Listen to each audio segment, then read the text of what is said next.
Good morning, Bucknutters. Welcome to the Bucknuts Morning 5 here on Monday, November 16th, 2020. I am Dave Biddle. I'm very happy to be joined by Mark Porter. A lot of questions from listeners to get into on today's show. Let's get the festivities started with G-Buck. It says, Mark, I saw your high-level review of Sonny Styles. You seem pretty high on him. Just what do you think of Sonny Styles, basically? Yeah, I saw your question. You know what? That was a pretty good observation that you said he wasn't totally hitting people. The night I saw him, I actually had that impression. But then as I talked to him, he had cramps and he came in and out of that game a couple times and he wasn't even playing that much. And on a few snaps, I don't even think he came out of his stance. He just kind of stood in the middle of the field. And I don't think he was going to run unless they tested him. So I think he was kind of in a self-preservation mode every now and then out there where his legs were tightening up and he wasn't going to go take off unless he needed to, which, okay, let's debate. Should he have been out there or was he toughing it out? Is that a good quality? That would be where the conversation would go then. But a couple times on tape, he ran over, and I actually showed one of them on film where he just put a shoulder on somebody kind of lazily. And I'm not sure if that was just him that night.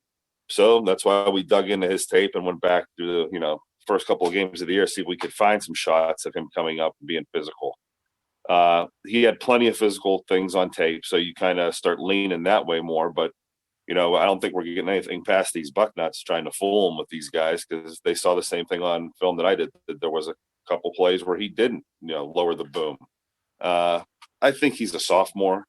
I think he'll be fine. I think, these are things that if we were on a staff together, we would keep our eye on for the next year or so before we really fired an offer or, if he was softer, is there a different position he could go to keep him out of that? But right now he looks like an unbelievable athlete at 6'4", and you just wonder what he'll look like next year at this time, and will his evaluation change to a different position or will he live up to the staying at safety at 6'4" height? But again, here's something else I want to point out is a lot of these teams anymore have these tight ends that are 6'5", 6'6", and nobody on the field can handle them.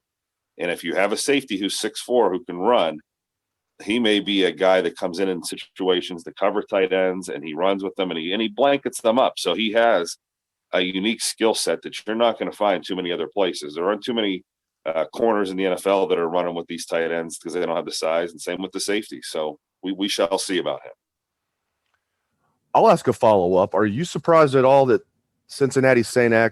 didn't just win that game, but just absolutely hammered Pick Central for the D1 state title? You know what? I saw shades of Pick Central not playing 100% against Menor, and Menor just was not as good as St. St. X, when I saw them early in the year, I really thought they were as sharp as a razor, and they had more talent maybe at each position than Menor did. But, during that Menor game, Menor moved the ball all over Pickerington, and it kind of worried me that, Pickerington needs to pick things up here. They just got a couple big plays out of the other Styles. Lorenzo, he broke off a nice run, and they had some other big plays that kind of got them out in front. But I didn't think they were Pickerington Central. I didn't think they were as good as I thought they were going to be. They were talented, but they weren't playing at 100%. And, we alluded to Styles before in that game where he was kind of cramping up out there and not playing at 100%. So I kind of sniffed that one out a week early, but don't do anything to downgrade St. Xavier. They're a big-time team. They have a great offensive line, and they protect that quarterback. It's really a nice-looking team. Always well coached. Yeah, I'm never going to be surprised when one of those Cincinnati private schools wins the state title. But when I saw that score, I was like, wow, did not see that coming. Let's look ahead. This question comes from Tempe03. Tempe03. I think we know where that name comes from. Love it there. He says, Mark, pick your winners in these two state championship games this weekend: Kirtland versus Ironton and Massillon versus Hoban. Okay, the first one, Kirtland versus Ironton, I think Ironton's the easy pick. In fact, if there was a line in Vegas, I'd be running to look at that right now because Ironton is a really big team for their division. They have some size to them. They got some speed. When I saw Kirtland, they weren't as big as they had been in the past. And I don't know if they're going to be able to push people around, but they're good. I mean, and they had 3 or 4 players for Kirtland that play 100 miles an hour, and there's a reason they're always in these state titles. But Ironton should be able to win this game. And then Massillon versus Hoban. When I saw Massillon Friday, they were very one-dimensional. I mean, they just ran the ball, and they ran the ball, and they ran the ball, and they had two 6'3" receivers out there that could probably go win a lot of one-on-ones and make some plays. And, they stuck with the run. And I don't know if it was, the LaSalle game plan or, but if Massillon's going to be that one-dimensional and try to shorten the game, it might be advantage Hoban, because Hoban can make plays. And, Hoban's got a quarterback that's been there forever. I think he's got gray hair.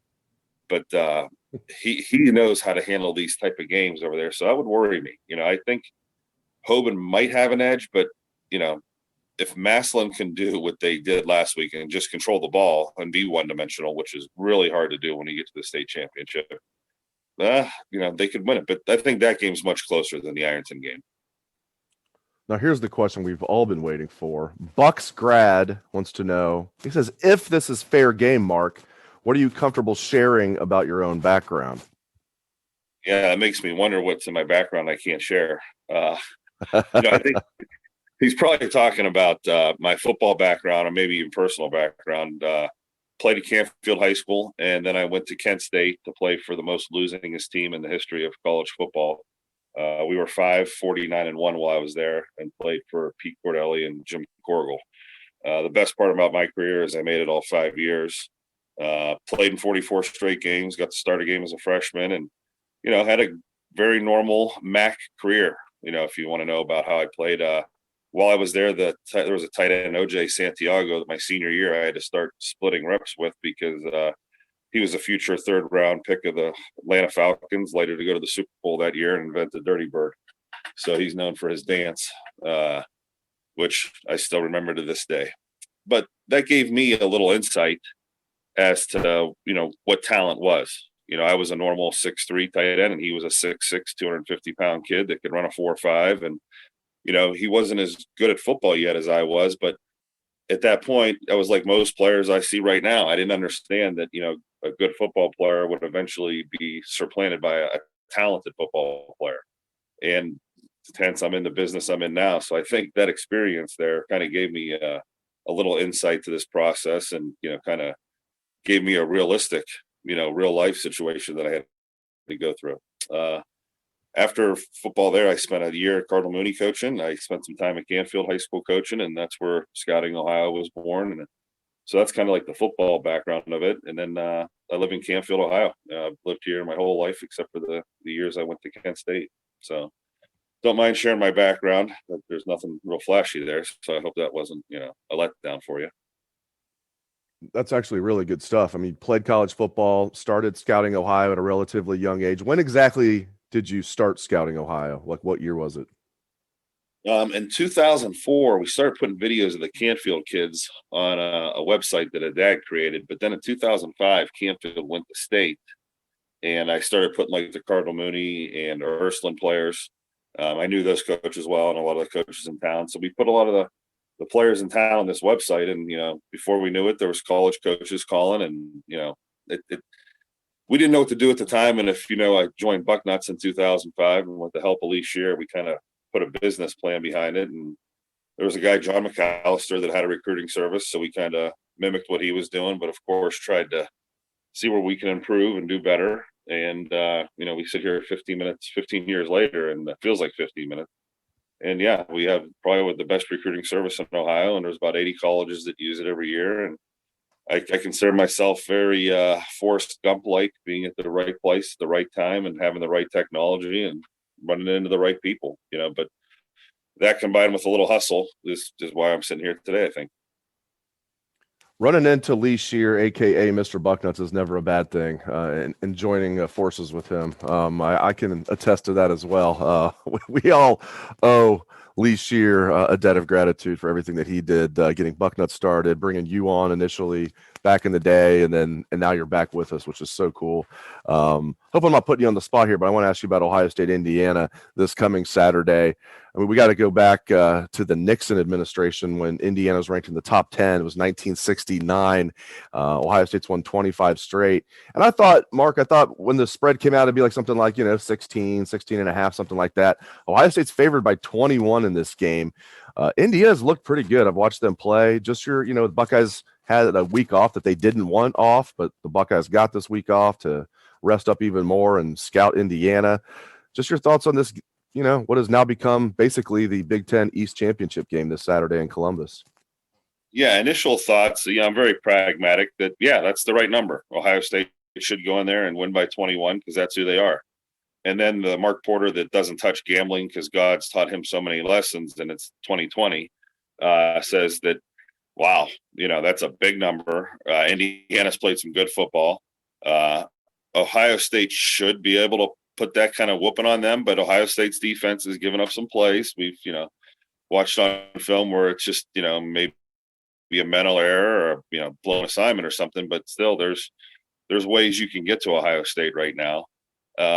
Will the emotion of Indiana being a historic team or feeling like a historic team, or is this ranking more, I don't want to say it nicely, like a symptom of this season? Like this isn't like the most normal season. Maybe they got a nice win off a Michigan team that's not anywhere near what anyone thinks it is. Who have they really beaten that's big time? So, is it an inflated ranking? I don't know. But like I said, the first thing you think is, Ohio State should probably be able to beat Indiana by 21 points. I'm with you on that. Yeah, I was surprised to see it there, but I still expect Ohio State to win this game by 3 touchdowns, especially now that they're getting some doubt from the outside. Everybody has been telling them how great they are all offseason and through the first 2 weeks. And then the way they finished the Rutgers game, they finally, have had to, hear some criticism. I think that's going to fire them up. I think they're going to bring their A game, and they better, because this Indiana team is no joke. I've watched them. They're a good team. Last thing, I was surprised. Go ahead. Indiana might have had a better chance if they weren't ranked, where, Ohio State might not get so up for them, but you nailed it. Coming off a bye week and Ohio State being bored and the team they're playing in the top 10. I mean, they're not going to overlook this team, so I think that almost, works in Indiana's not favor. That's a great point, because if Indiana was sitting there, let's say they lost that Penn State game that they barely won with that crazy 2-point conversion with Penix, it was like 50-50. Did he get it or not? And, let's say they lost that game. Maybe they lost another one for some reason. And, this exact same Indiana team is coming in here unranked. I agree with you. They'd be very, very, very dangerous. You could overlook them very easily in a normal year, and then they come in and fight you because they are a good team. They could come in and give you a nice left hook somewhere, but boy, I think Ohio State smells them coming right now. Last thing, I was surprised to see this over the weekend. A guy that had a phenomenal career at Ohio State, won the Remington Award his senior year. Pat Elfline was a starter on the national championship team in 2014 at guard as a sophomore, and just was a really good player. Then was a 3rd-round pick by the Vikings. He's been banged up. Came off injured reserve, seemed like he was ready to go, and the Vikings released him. They didn't even keep him around for the end of his contract this year. Were you surprised that Pat Elfline got released by the Vikings over the weekend? You know what? Yeah, because even if he's not your starting 5 anymore, that's the kind of guy you want coming off the bench if someone goes down. And the Vikings are a good team, and they're about to make a run. The other part of that is their offensive line's blocking for a running back that's averaging like 10 yards a carry. So they probably found someone cheaper, younger, that type of thing, or the same. And, with Pat having the injuries and that type of thing, maybe they know more about his body than we do right now. And maybe he's at his edge, maybe he's kind of pushed that body. And again, watching Pat from high school, this is just me talking out loud now. He was never the 6'5" or 6'7" monster. He was always a well-built kid that overachieved and played his butt off, and played through everything. So at some point, maybe that body is wearing down. And, if he was 6'5" or, had that bigger frame, maybe he could last a little longer in the NFL. That's just me thinking out loud, because I've thought he's been an overachiever forever. So, it's a shame. But if he's healthy, I couldn't see another team why they wouldn't pick him up. How about Corey Linsley, by the way? Speaking of former Ohio State centers, I mean, Corey Linsley is just having a phenomenal career in the NFL as the center for the Packers. Came in as a 5th-round pick. He's been an Iron Man there. He's as steady as they come. And, he's a big reason the Packers are having a great year this year. I think maybe a bigger reason is Aaron Rodgers. But how about your boy Corey Linsley? I just am really, really happy for him. Yeah, he's a Boardman kid, a local kid, and he's just like a Pat Elfline, not the biggest kid, but survives on all the other stuff. And you know what? The best ability for him has been availability. I can't remember him being injured, but maybe one time for the Packers. So that's another thing. You keep showing up week after week after week. That goes a long way. Where, maybe Elfline being in and out, that kind of hurt him. But what a story he's going to have. I like when Linsley comes back into town and I see pictures of him with some of the kids at Boardman. One of those great guys, especially when you consider he's a Buckeye. Yeah, great family. He stayed down to earth. Love Corey Linsley. Yeah, I knew he was from your neck of the woods, so I wanted to give him a shout out there. Great stuff from Mark Porter. Good getting your insights on Sonny Styles and others. Good hearing your background for the listeners out there that might not know you yet. Get to know Mark Porter. He's going to be a regular on the Bucknuts Morning 5, and he, of course, is our newest staff member at Bucknuts. He runs Scouting Ohio. So thanks again to the knowledge of Mark Porter, and thank you to all listeners out there for tuning into the show. If you like the show, leave us a 5-star review, or if you're on YouTube, subscribe. All of that helps. We appreciate that very much. So thanks for tuning in. Have a great day, Bucknutters.